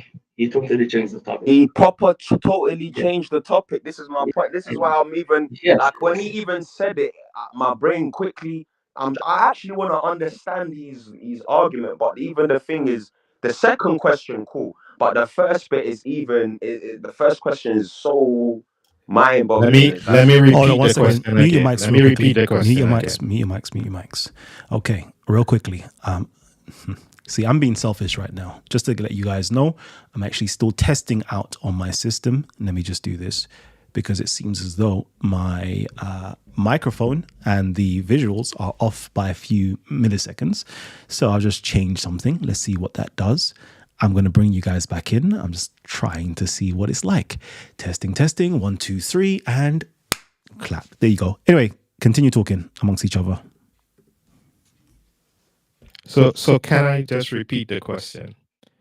Your brother earlier said he is quoting, referencing Deuteronomy 18:18 as the prophet, and saying in Isaiah chapter 29 that that prophet is that Isaiah is speaking about is Muhammad. He went on to say that in Deuteronomy 18:18 that God says he's going to put his words in the mouth of that prophet. And he is claiming that that prophet is Muhammad. So my question is, let me finish. So my question is, can you provide for me any textual reference from your Quran where Allah spoke to Muhammad and actually put words in his mouth? Show me any verse, any surah ayah where Allah spoke to Muhammad. That's my question. Surah 47:19. My second question was Primo. Before you continue, it seems as though that your microphone, I don't know, your audio there's like a slight echo to it. Yeah, whatever you did, it put an echo on it. So I don't think it's me because it wasn't echoing before. Okay, all right, continue. Rema, before I answer the question, can I ask you a simple question, please? Who do you believe the prophet in Deuteronomy 18:8? Can you answer me, please? Because my answer depends on your answer. No, my brother. I asked you the question. You stated the premise. I'm asking the question based on what you said. Surah 21:25, primer. Surah 21:25. If you can't answer it, no problem. Just say you don't want to answer. You can. Yeah, go ahead, my brother. Read it. Yeah. Cool. Bismillahir-Rahmanir-Rahim. And we sent not before you any messenger except listen. Listen. And we sent this and hello. You listen in primer? Yeah. Bismillahir-Rahmanir-Rahim. No, and that's not me. That's not me. That's your brother. For you any messenger except that we revealed to him that there is no deity except me, so worship me. But you see in Arabic where it says La ilaha illa anna, that's first person talking. So he's saying, that's basically he's talking directly to him, innit? To the prophet, peace be upon him. I don't think even your brother who's next to you in the chat will agree with that. Basically, let me finish, bro. Listen, Ed. We do this all the time. You have a cognitive dissonance to listen. It's not like that. So in the Quran, you've got La ilaha illallah, you've got La ilaha illa huwa, and you've got La ilaha illa anta, and you've got La ilaha illa anna. Anytime when it goes La ilaha illa anna, like there is no God but I, that's like a direct speech, you know. That's directly. It's not La ilaha illa hu, like there is no God but he. This is directly God speaking, you know. When did Allah ever come down and speak to Muhammad? Let me phrase the question. But you're gonna listen or not? I just answered you. I want you listen. No, listen. I want you listen. I want you to listen. You don't listen. Alam, this not making no sense, my brother. Listen. This kid do this all the time. Nah, man, don't call me a kid, man. I'm not. But you behaving childish. Listen. I'm a young man. But listen. Give everybody a chance to speak. That's all I'm asking. All right, one mic open at a time. Everybody mute your mics. Could you repeat the question again, Primo? My question is, since the brother stated the premise that God will put the words in the prophet's mouth, and he is claiming that that prophet is Muhammad, from his evidence in Deuteronomy 18:18 and Isaiah 29. My question is, can you show me any instance in your Quran when Allah spoke directly to Muhammad to put words in his mouth? Okay, thank you. Can I get you to mute your mic? And the first one to unmute your mic from the Muslim side will get to answer the question after 3. 1, 2, 3. unmute your mic if you want to answer the question. So I answered his question already. Akan says he's answered the question. Okay, I'll bring it over to Aladdin. Aladdin, could you answer the question? Actually, he just answered the question. He hated me, and what he said is good. And I'll add something to it. سبحان الذي أسرى بعبده ليلا من المسجد الحرام. First, the verse of Surah Al-Isra, where Prophet Muhammad, where Allah raised Prophet Muhammad to the seventh heaven, and Prophet Muhammad spoke to Allah subhanahu wa ta'ala, where Allah ordered him to pray the 5 daily prayers. So that's a second place where Allah spoke to Prophet Muhammad. And as the brother told you, can I get to mute your mic? Wait, I'm going to mute your mic, okay? So I'm not going to rephrase his question or repeat his question. He said specifically from the Quran. So that's what I heard, not the hadiths. I'm going to unmute your mic again. So Karen, respond. I didn't quote any hadith. Did I quote hadith? Are you listening to me? You said that when he went up into heavens, right? Yeah, I said Surah Al-Isra. Okay. Verse number 1. Subhanallah asra ba'abdi, and I recited the Holy Quran. Okay. I recited the Holy Quran. I stand corrected. I said Subhanallah asra ba'abdi layla min al-masjid al-haram. No, that understanding is from the hadith, not the Quran. Don't interrupt me. You ask a question, so please listen. Yeah, Uncle, carry on, Uncle. Keep your mic muted until he's finished. You see, your problem, you ask the question and you want to answer the question and you want me to answer the question the way that suits you. You don't play this game with me, okay? So you ask a question, I'll answer you. Take it or leave it. Then after that, I'll ask you a question. Now we answered your question. I asked you a very simple question next to that. Will you please be kind enough to tell me who is the prophet in Deuteronomy 18:18? If you don't mind. So that's my question for him, Kalam. I answered his question. I hope that he will answer mine. Thank you. Okay. Prima, the floor is yours. Let's just deal with his answer first, because the Muslims are being disingenuous. No, we're not, bro. Let me, Uncle blatantly said hold on. Bro, I'm gonna have to mute your mic, okay? Because there's only one mic at a time. Go ahead, Prima. Yeah, thank you. This happens all the time. They never want anyone else. Please, to speak. continue. Yeah. So there is, and let me state the premise. There is no ayah, there is no instance in the Quran where Allah ever speaks verbatim or verbally direct to Muhammad. We know that for sure because there's only one instance in the Quran, and that is in Surah Al-Baqarah, when Allah in the Quran speaks to Moses. That was the premise and the basis, because in Deuteronomy 18:18, it says that God will put his words in his mouth.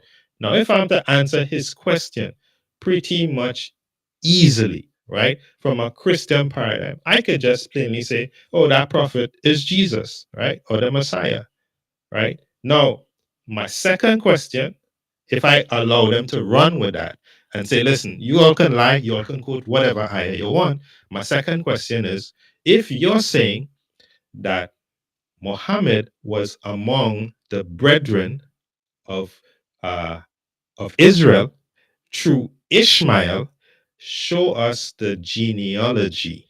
And we did this last week, and they ran when I brought the proof. So when they answer, I would like to present the proof that there is no genealogical connection between Muhammad and Ishmael. If you'll allow me to share my screen, when they answer, I will produce the documentation. Okay. I would say this to you. I think, because I don't want to be here for too long. Prima, I think I agree with you there. I think most Muslim scholars would agree that there is no, how can I put it, genealogical record that dates beyond Catan, I think it is, and going back to Ishmael, that's reliable. Okay, they definitely do state that, and I think the genealogy is an assumed genealogy. It's assumed Muhammad is an Arab. It's assumed that the Arabs are Ishmaelites. Yeah, it's all assumed. Thank you. Okay, I'm going to mute my mic and open up for you guys to speak. Go ahead. That's the problem. People like Primer, he thinks all Arabs are Ishmaelites. This is the problem. You know what I'm saying? Not all Arabs is Ishmaelites. So for them to link Prophet Muhammad, peace be upon him, to Ishmael is something I want to know. Do you know? And if you don't know, then why are you going on like you know? Because at the end of the day, us Muslims, we don't go by biblical we don't take the biblical nations of the genealogy of nations, the table of nations. That's not our primary evidence to prove who is related to who, or this guy related to anyone. That's not the primary. Whatever you're basing your evidence on, even that primary is wobbly itself. Genealogy, the table of nations, is wobbly itself. So that you've got to make it make sense. You know what I'm saying? Like whatever evidence you've got is still not affecting the narrative of him being related to Prophet Abraham, peace be upon him. Even the Quran confirms it in Surah 2278 or something like that. Let me double check. Even it says that it's the religion of his fathers. You know what I'm saying? So, but put the Quran to the side. Whatever you're trying to prove or disprove or whatever is still, logically speaking, it don't affect it. It don't affect the narrative. So yeah, go on. The narrative don't have to be true. It's just a narrative, and that's my point. It's a lie. It's basically a lie. And I'm saying, I can say let me finish. Let me finish. Let me finish. Not let me finish every time I interject, big man. Because you keep talking like a kid. As well. Can I interject? Listen, you gotta allow other people to speak. Come on, man. I list everybody was quiet when you spoke. When anyone speak, you always jumping in. So here's my point. I can bring the evidence. I will bring the evidence. Let the other brother speak, and I will bring it from your own scholarly records that there is no genealogical connection between Muhammad and Ishmael. Okay. Can I speak, please? Can I interject, please? Ibn Aqsa reported. The Prophet Can I speak, please? Verily, your Sheikh, the Hadith says, this is in Muslim. Verily, Allah chose Kinana from the sons of Ismail.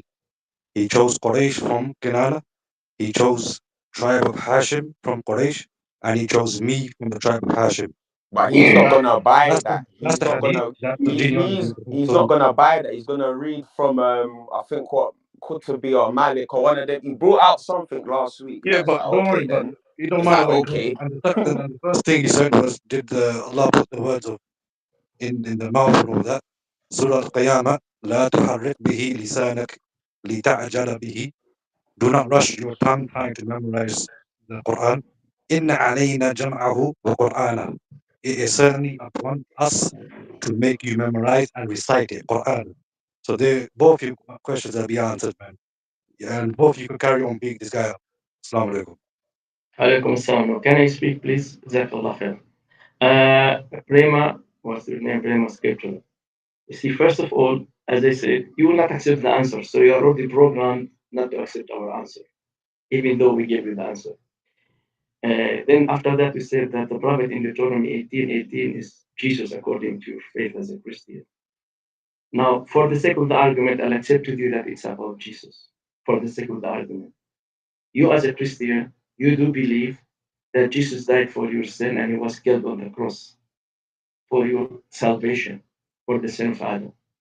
Deuteronomy 18:20 said, false prophet who shall preach in other names than the name of God, they should be killed.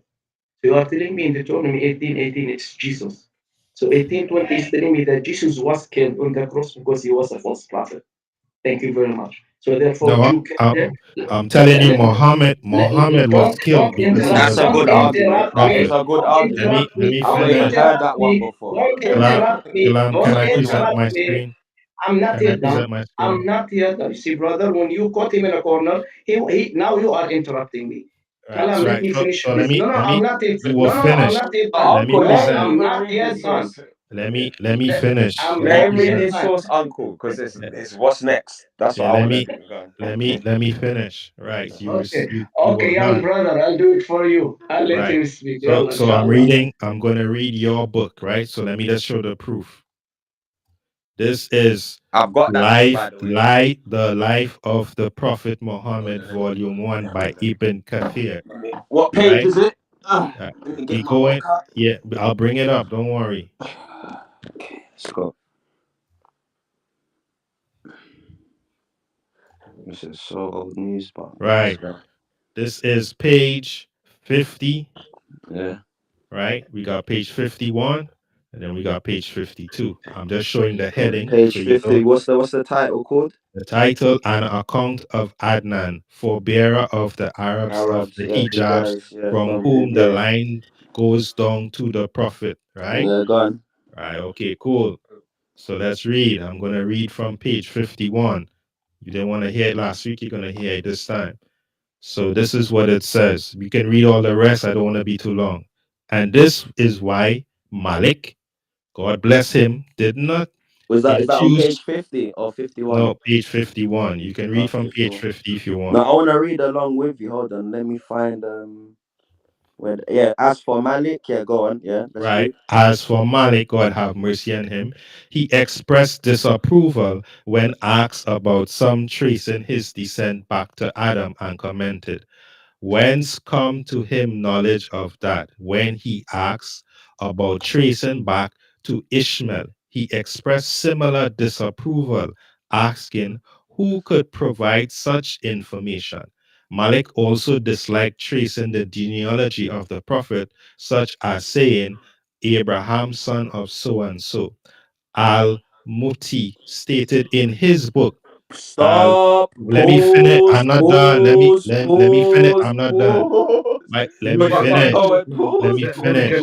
Al-Suhiti commented also that Malik's viewpoint was analogous and that's my to imam, what was. imam.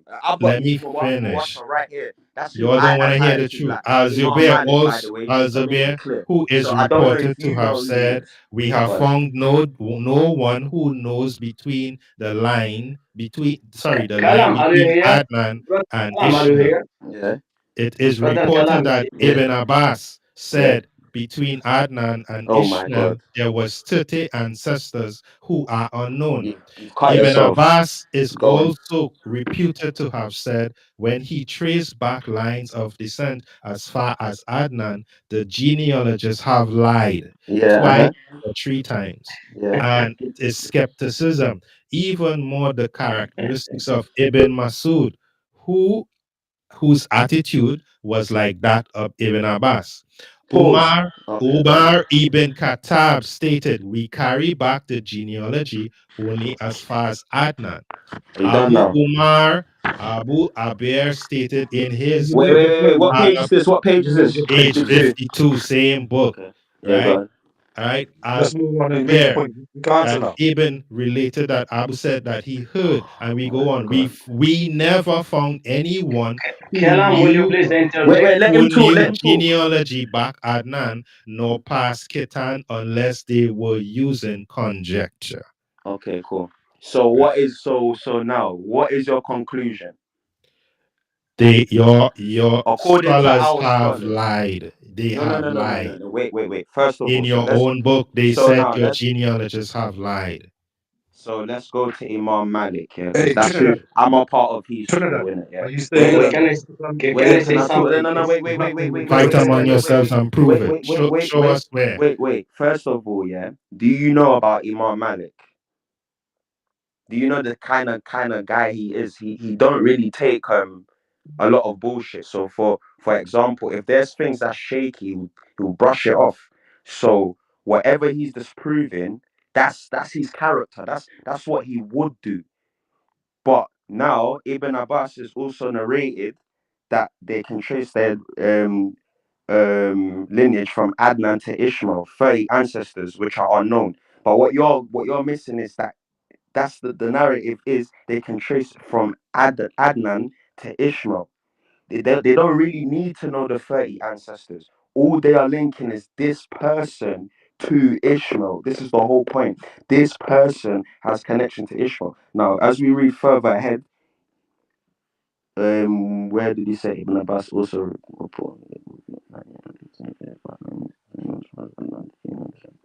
Twice. So cool. The genealogists have lied twice. About what? The Prophet said. No. The genealogists have lied about what? This is what I want to know. He chose Quraysh from Kenana. He chose the tribe of Hashim from Quraysh, and he chose me from Hashim. No, wait. Primer. What is the genealogist lied about? Twice or thrice about what? Wait, this guy's there are missing genealogies that no one can trace. No, but what have they lied about? What they lied about tracing back the connection. They lied. About what? What? Adnan. Bro, you can listen. Bro, listen. You listen with your eyes or something? I keep telling you and you're not listening. I'm reading along. I'm reading the same thing. No, you can read because if you read, it says what it says, and you're trying to deflect. Translate. Your own book. I didn't quote anything. This is your own book that says. Wait. What's the? You see where it says 24? You see where it says on that? You see where we're reading the line. If the book. It says here's the point. But I want to know. No. Wait. It says translator's interpretation. But put that to the side. I want to know. It says. This is the same person reporting that there's a link from Adnan to Ishmael, yeah? The same person who is reporting, who said there's 30 unknown ancestors, yeah? So, what is the genealogist lying about? Let me tell you this, right? Do you know the average time of when Ishmael lived to when Muhammad spoke to Muhammad? The Prophet is not from Ismail. No, listen. Can you tell me what's the average time? Bro, listen, be quiet. It might sound good. I'm talking to the kid. Can you tell me? You say, hey, big man, excuse me, don't call me. Listen, wait. Can you tell me the timeline? How many years? How many years in between? How many years in between Ishmael and Muhammad? Primer, I may be younger than you, but you see when we're talking, please do not call me a kid. Respectfully if you would be quiet when I speak, then I won't call you a kid. No, well, listen. If you would, okay, let's make this deal. Let's make this deal. If you allow, I don't need to follow your rules. Then I will not give us 1 minute each, man. Let's do this one. Yeah, this is what I'm gonna do. Okay, I've got too much. Oh, sugar. There you go. Sorry. I've got too much business to be doing right now. So apologies. I will let this, not the stream. I'm going to close the stream because I've got work to do on my computer. No. And it's, can I say something? Mute your mic. Please, mute your mic. minute No. Mute your mic. 1 minute, please. Nope. Okay. Give us some closing remarks, man. Just wait. Okay. So, anyways, I've got a lot of work to do, and it's very sensitive work as well. And I cannot allow the stream to continue whilst I'm doing the work because I am sharing my screen right now. Hence, I have to close down the stream. Where you are right now in the StreamYard link, everybody else is welcome. There's 10 people maximum that can actually join on to the StreamYard. So if you want to join, the link is somewhere down below in the comment section. Join in and you can listen to these guys talk. But in terms of us being live on air, I'm closing that section down. Kalam, and I'm not. No, please give me 1 minute. There is no please. I said please. No, it's my right. Okay. He addressed me. I did not answer him. I'll say this to you. I'll say this to you. Please. Okay. Let me give you the valuableness of my time. Okay. My time right now is worth £500. Are you willing to give me £500? You see, you spoke for 10 minutes. I could have done my 1 minute only. So if you not, just spoke for 10 minutes. I hear you. But if you're not willing to do that, okay, and the work that I'm about to do is very sensitive. That's even more than £500, to be honest with you. Okay, so I cannot. Check on the stream. Let me do it backstage. No. Backstage, you lot can have your conversations, but right now, I've got work. Nah, these are kids. I've got business to do. They keep speaking, and this kid. So, anyways, peace and love, and I'll catch you guys on the next one.